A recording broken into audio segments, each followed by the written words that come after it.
Thank you. अरे बापरे, सावका सावका सावका सावका. बोला. आजोबा, आज तुम्ही घरी आहात, मग आज आपण काय खेळायचं?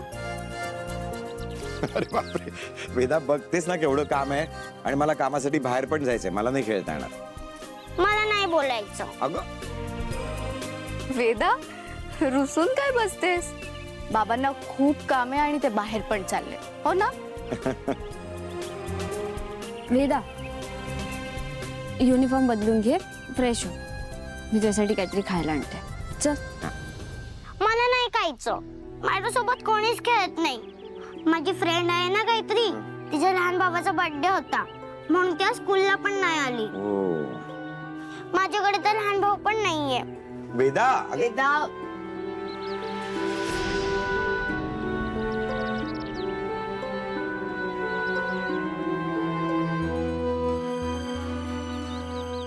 वेदा,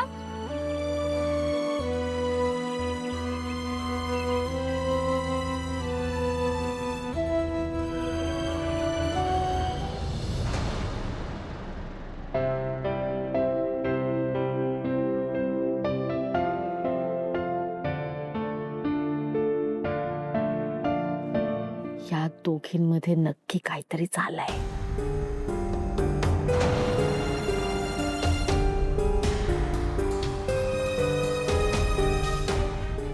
भांडण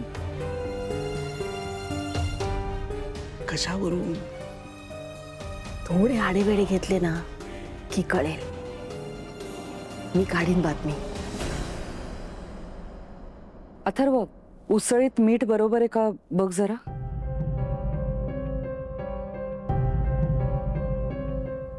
हो बरोबर, छान झालं. आई तू पण बस ना. हो मी बसते, पण त्याआधी मला तुम्हा सगळ्यांना काहीतरी सांगायचंय. आजपासून या घरात बाळाचा विषय बंद.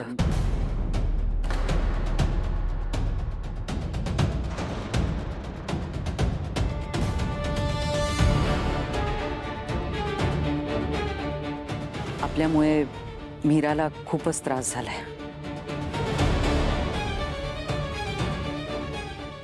काही त्रास होण्यासारखं काहीच नाही. वेगवेगळ्या माणसांची वेगवेगळी मतं असू शकतात. तुला सांगितलं ना, हा विषय तुमच्यासाठी इम्पॉर्टंट आहे. मीराला कळतंय, ती समजूतदार आहे. तिला तुमच्या भावना. तुम्हाला पापड हवाय का? मी लगेच आणते. मीरा, पापड नको आहे मला.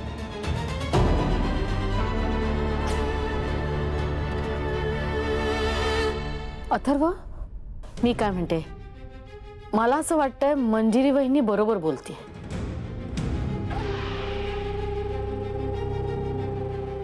उगाच आता बाळाचा विषय नकोच, नाही का?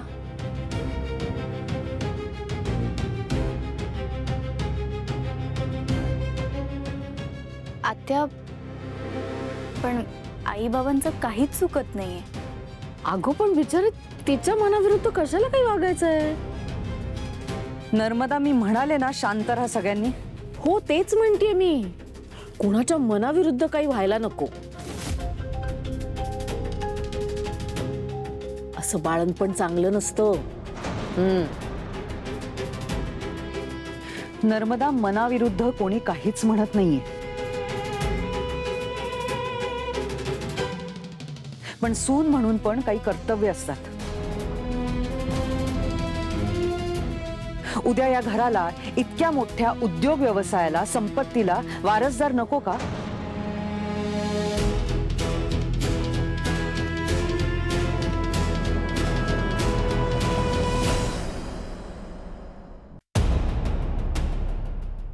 नाही नाही, बरोबर आहे, वारसदार हवाच.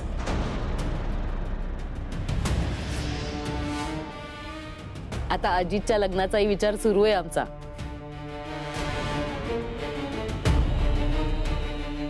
अजितला मुलगा झाला की तो होईल ना वारस, हो ना दादा?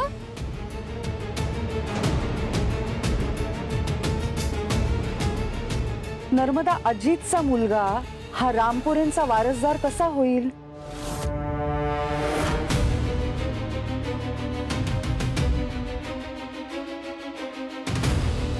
इथला वारसदार इथल्या घराण्याचा असणार ना.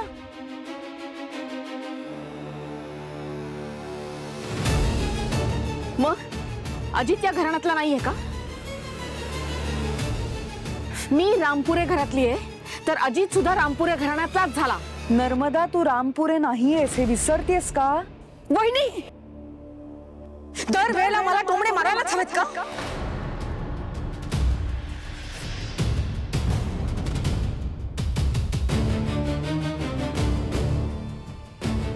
नर्मदा, तुला कळत नाहीये का मी काय बोलते ते?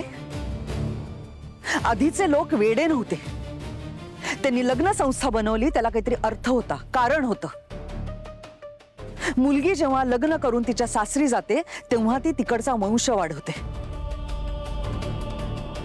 आणि माहेरचा वंश वाढवायला तिथे सून येते. लग्नानंतर मुलगी जर माहेरीच राहिली आणि तिने वंश वाढवला तर काय बिघडलं?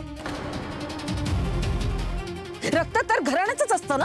नर्मदा, तू तुझ्या माहेरी राहतेस कारण तुझा नवरा आणि तुझा मुलगा दोघेही काहीही करत नाहीत.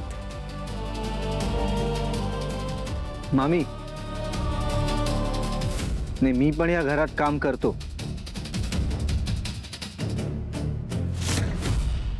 अजित, मोठे बोलत असताना मध्ये बोलायचं नाही. किती वेळा सांगितलंय तुला?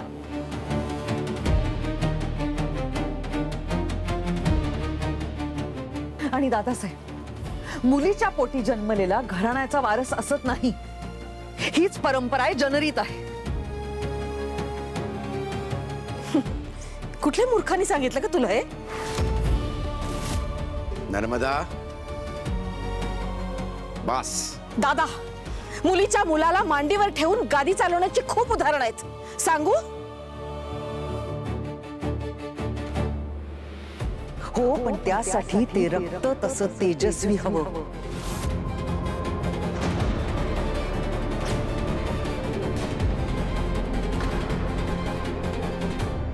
तुझा नवरा आणि तुझा मुलगा दोघेही नाकर्ते आहेत.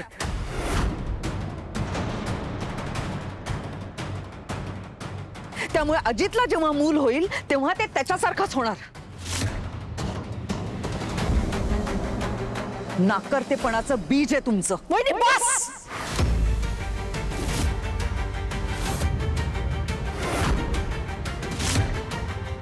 माझा मुलगा कसाही असला ना तरी निदान मला स्वतःचा मुलगा तरी आहे. जिची कूस कधी उचवलीच नाही तिने वारसाच्या गोष्टी करायच्या नसतात.